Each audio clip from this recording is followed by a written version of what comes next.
The plan B, if you don't have a plan B, that's the biggest motivation of achieving your plan A. That's very logical, Sumit.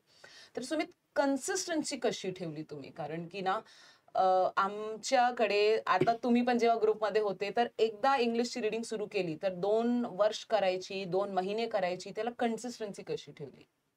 Consistency madam म्हणजे एक जर तुम्ही गोल समोर ठेवलं की मला हे करायचंय, तर त्याच्यासमोर मग डिप्रेशन, माझा मूड नाही, मूड असो नसो ते डझंट मॅटर, ते यायलाच नाही पाहिजे की माझा स्कोअर कमी यायला.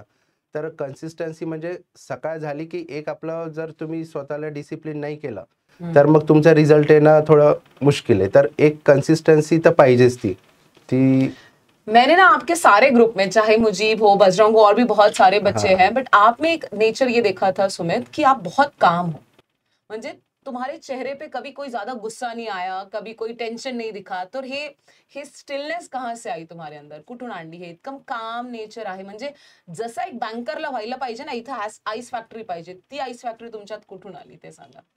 मी आणि तर नेहमी तेच बघितलं, ते कसं कुठून आली? नाही, कामनेस म्हटलं तर मी सगळं ते श्रेय शुभम सरांनाच देतो.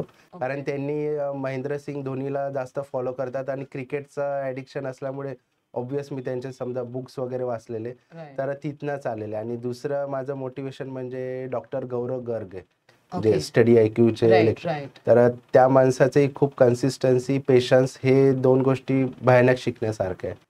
कहते हैं ना कि आप जिसको आइडल बनाते हैं आप उस जैसे बन जाते हैं. तो अगर महेंद्र सिंह धोनी, शुभम सर, गौरव गर्ग सर अगर आपके आइडल्स हो तो देखो सुमित भी वैसे ही बन गए कि बिल्कुल दिमाग में आइस फैक्ट्री रख के चलते हैं.